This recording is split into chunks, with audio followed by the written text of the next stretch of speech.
और ध्यान से सुने कथा को, भगवान कैसे आते नौकर बनकर।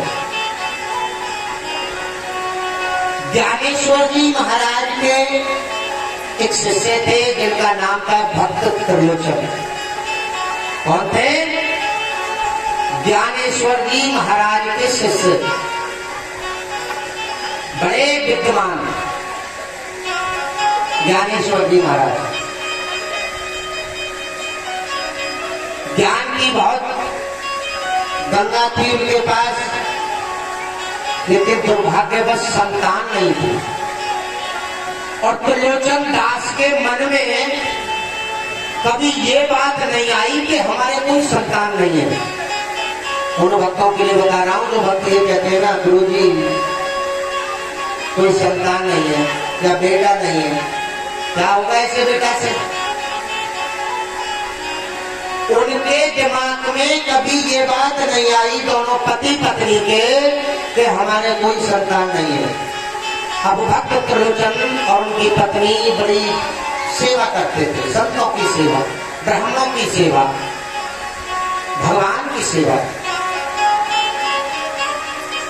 अब मन में बस एक चिंता सता रही थी दोनों को, क्या हमारे जाने के बाद हम वृद्ध हो चुके, हम बूढ़े हो चुके, हमारे जाने के बाद मेरे ठाकुर की सेवा कौन करेगा? जो मेरे यहाँ संत आते हैं, महात्मा लोग आते हैं भिक्षा लेने के लिए, उन्हें भिक्षा कौन देगा? जो मेरे यहाँ गुरु ब्राह्मण आते हैं उनको भोजन कौन खिलाएगा? ये बड़ी चिंता रहती है। ये चिंता नहीं रहती थी कि मेरे संतान नहीं है, बस ये चिंता रहती थी कि संत सेवा, ब्राह्मण सेवा कौन करेगा? एक दिन अचानक अपने दरवाजे पर बैठे बैठे दोनों पति पत्नी रो रहे थे। कौन?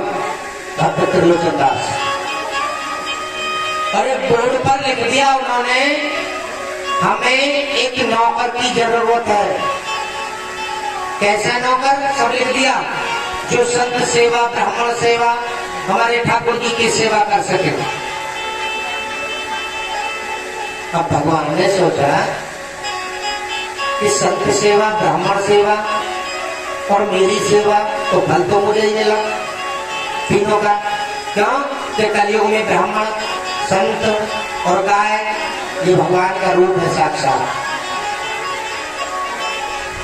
इसलिए त्रिलोचन जी ने तीनों सेवा मुझे दी है।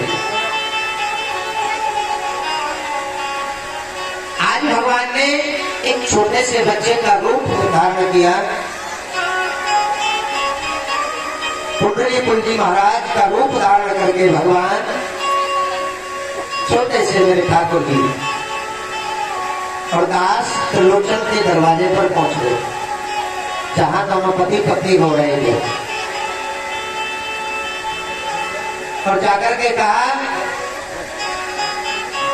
कि आपने ये बोर्ड पर लिख रखा है कि हमें नौकर की आवश्यकता है। परीक्षक महाराज बात न करें, बोर्ड पर लिखा है आपने कि हमें एक नौकर की जरूरत है। अब त्रिलोचन दास बोले हाँ जरूरत तो है। त्रिलोचन ने देखा कि तुम नौकरी करोगे? तो भगवान ने कहा बिल्कुल मैं नौकरी करूंगा, छोटे से भगवान। त्रिलोचन बोला अरे तुम ये बताओ